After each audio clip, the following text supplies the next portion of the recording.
আসসালামু আলাইকুম। গল্পের আলাপন চ্যানেলে আপনাদের স্বাগতম। পড়ছি প্রেমের বাজিবাদ। লিখনীতে রোজ ও রুষা। পর্ব ৬। নিলয়, তুমি আমার হাতটা ছাড়ো বলছি। কথাটা নিলয়ের উদ্দেশ্য বলে তিতির। সাহস কী করে হয় ওর দিকে হাত বাড়ানোর?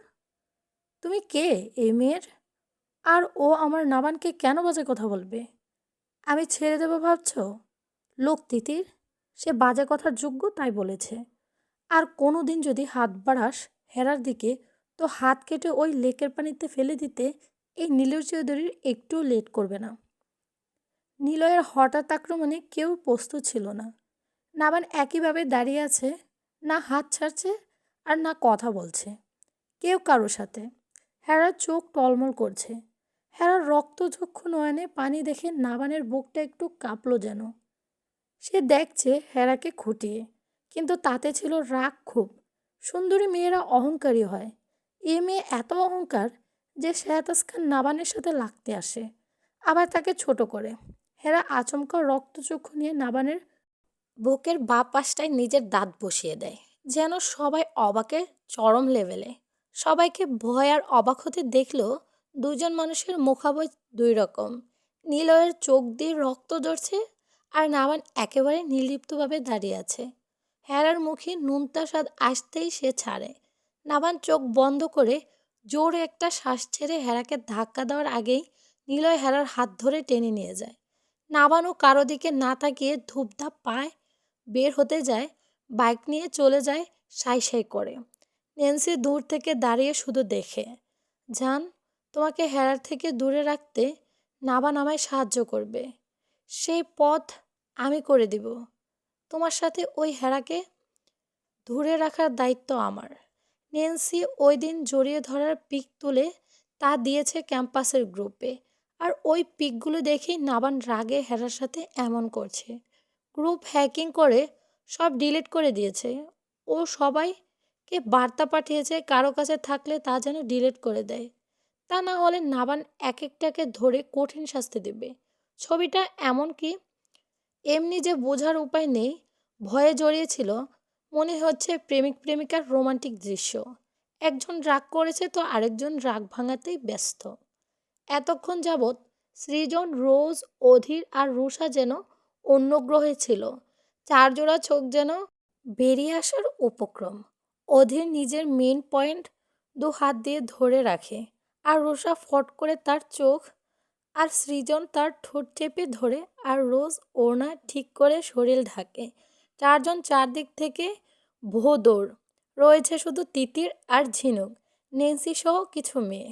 তিতির এর হাত লাল হয়ে গেছে। নিলয় যে তার হাত এমনভাবে ধরেছে, হাত যে ভাঙেনি এটাই বেশি।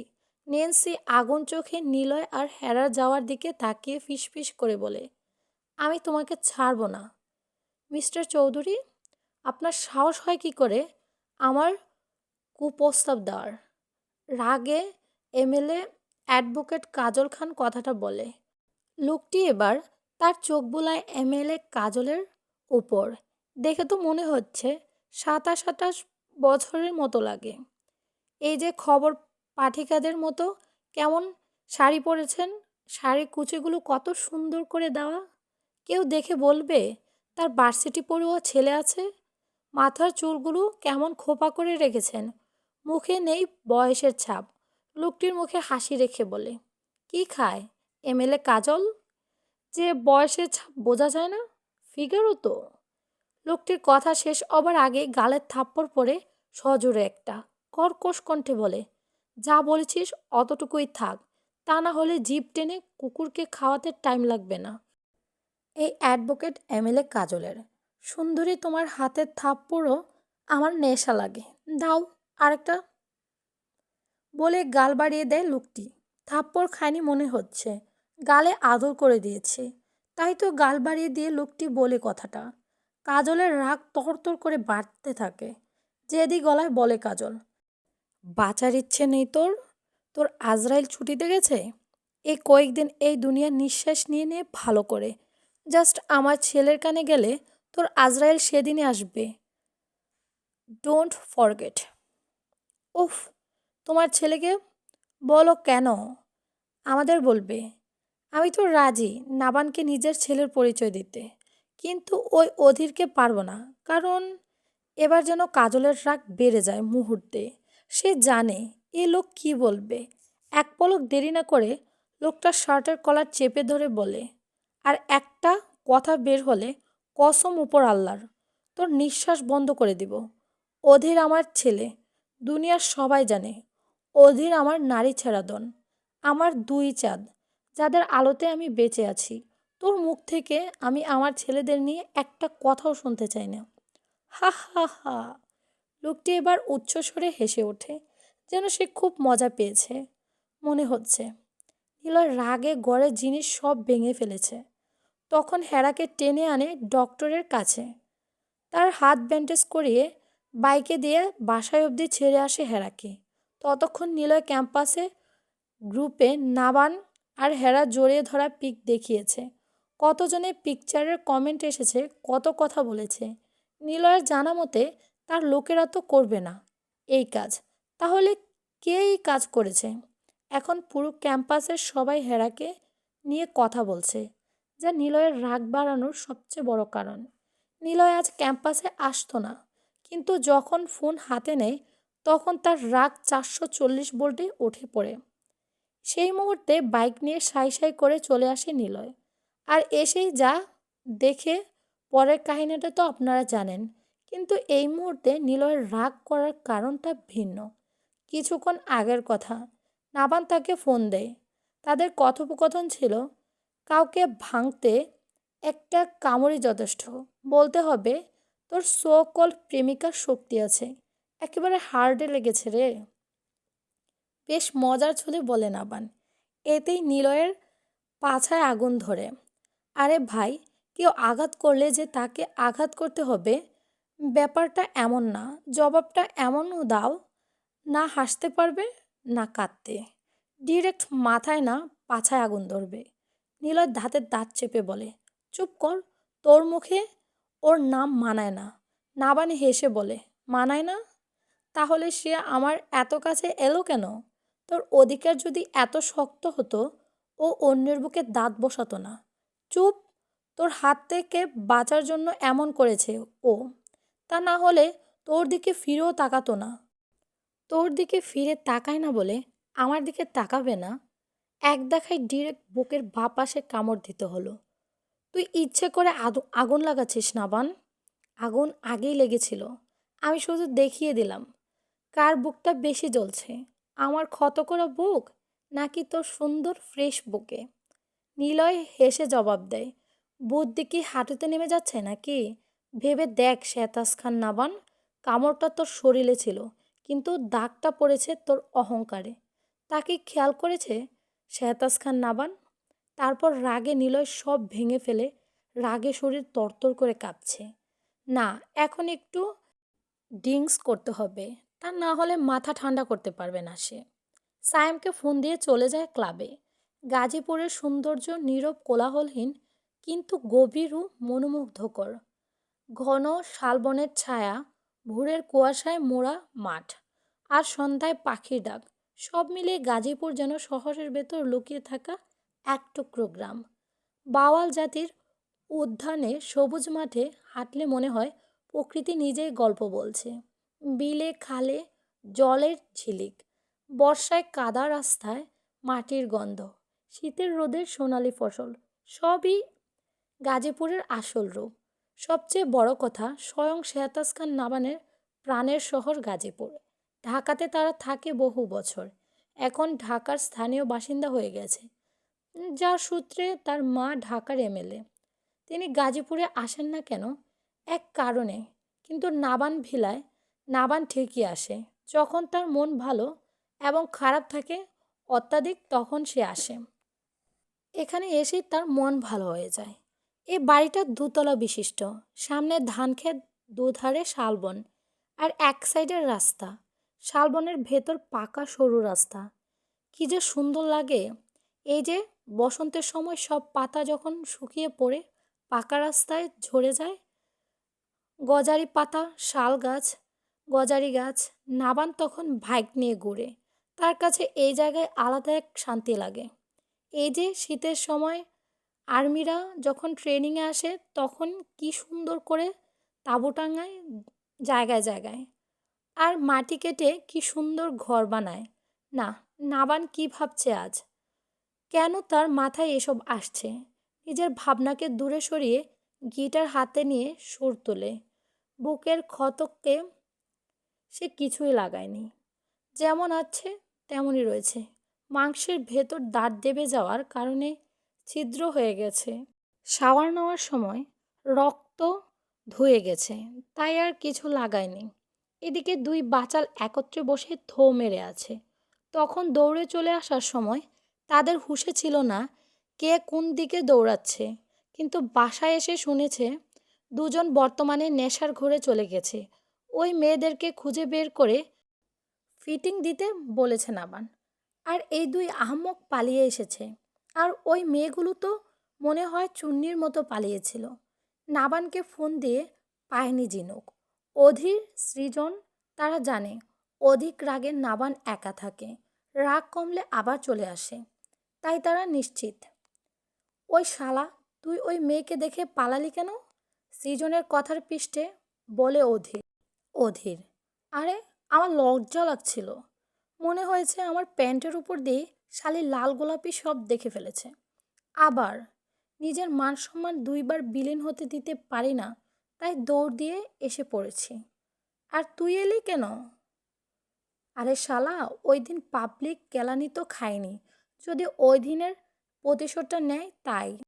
ওই দেড় ব্যাটারির সুবিধার মনে হয় না। এই দেড় ব্যাটারিটা আবার কে ভাই? অধীরের কথায় সৃজন বলে। শালা টুকুমুকুদের ব্যাটারি, ওই ভার্জিনিটির দর্শন মহিলা। আবার কে? থেমে আবার বলে, ওই লাল গোলাপিটা আবার কে? আরে ভাই, ওই লাইভ টেলিকাস্ট মহিলা, নজর চুন্নি। তোর কপাল ভালো যে শুধু একা লাইভ দেখেছে ভাই। আর যাই বলিস, মায়াগুলো সেই সুন্দরী কিন্তু। এবার অধীরও ভাবে, মেয়েটা তখন ড্যাপ ড্যাপ করে তাকিয়েছিল, কি কিউট লাগছিল। আর গালগুলো কি টসটসে। উফ, দেখেই তো একটা টান চুমু খেতে ইচ্ছে করছে, যাকে অধীরের বাসায় গালটুস বলে।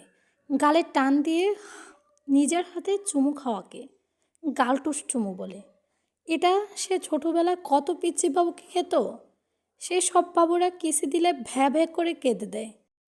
তাদের এই পদ্ধতিতে চুমু দিলে মনটা ভালো লাগতো। চুইংগাম হিরোটা কত ভালো, আমার হেরা পাখিকে কত ভালোবাসে। আর ওই চকলেট হিরোটা শুধু শুধু ব্যথা দেয়। আমি তো ওই ব্যাটাকে ছাড়বো না। এই রুষার হেরা পাখিকে কষ্ট দেওয়া। রোজ রুষার কথায় কটাক্ষ করে বলে ওঠে, এতই যদি পারতি তো তখন বলি না কেন? শালি, উল্টা দৌড়াইতে দৌড়াইতে চলে আসছিলি, তাও চোখে ধরে। হেরা মনে মনে ভাবল, আরে বোন, চোখের ইজ্জত নষ্ট করতে চাইনি তাই এমন করেছি। এবার রোজকে বলে, শালি তুইও তো কিছু বলিসনি, আর ঠোঁট চেপে আমার পিছু পিছু ছুটছিলি। তো কি করতাম? আবার ঠোঁটের ভার্জিনিটি হারাতাম? চাইতাম না কি? ওহ, মনে হচ্ছে চুমুর সাপ্লাইমেন্ট তোর সামনে ছিল। হ্যাঁ ছিল তো। এবার হেরা যেন মনোযোগ দেয় কথায়। সে এতক্ষণ ভাবছিল কিভাবে পারলো নাবান তাকে এমন কথা শোনাতে। ওই দিন তো সে ইচ্ছে করে কিছু করেনি, ওই শালার পুলিশের কুকুরের জন্য এমন হয়েছে। হেরা তো ইচ্ছে করে প্যাটমোটা পুলিশকে ইচ্ছে মতো সাহায্য করতে পারলে, কুকুরকে তার পেছনে ছেড়ে দিয়ে দৌড়ানি খাওয়াতে সে ওই শালার পুলিশকে দেখে নেবে। শালা একটা কুকুর সামলাতে পারে না, সে পারবে দেশের মানুষ সামলাতে? হেরা খাটের উপর পা ভাঁজ করে বসে, তারপর দুই ভণ্ডর দিকে চেয়ে বলে, কাহিনী কি বলতো? বোন আর বলিস না, চকলেট হিরোর সাথে যে ছেলেগুলো ছিল তাদের সাথে আমাদের অনাকাঙ্ক্ষিত দেখা সাক্ষাৎ হয়েছিল ওই দিন শপিং মলে।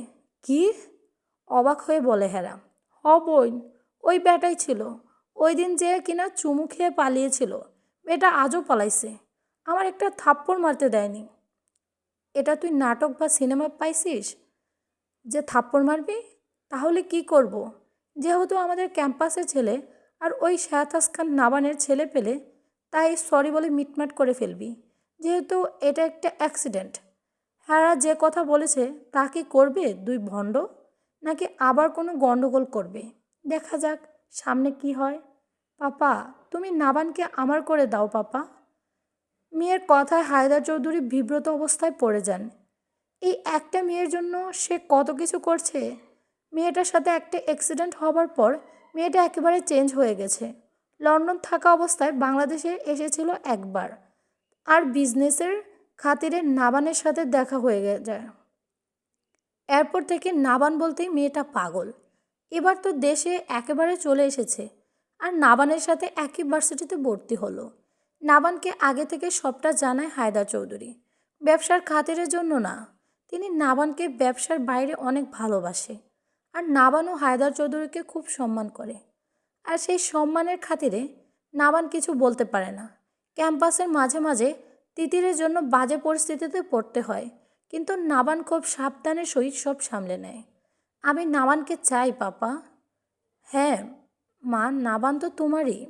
না পাপ্পা, তাহলে সে আমায় ভালোবাসি বলে না কেন?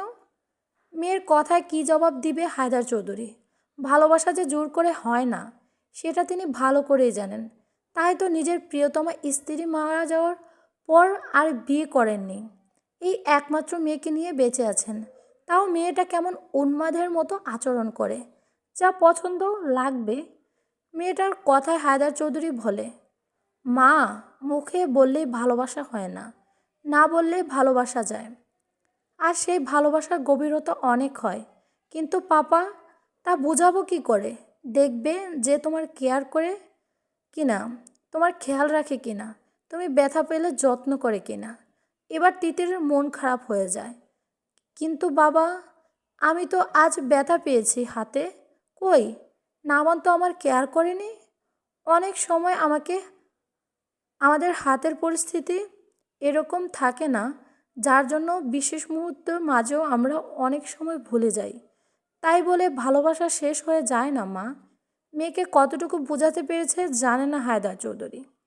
তিতির বাবার কথায় কিছু বলে না, সে চুপচাপ চলে যায় নিজের রুমে।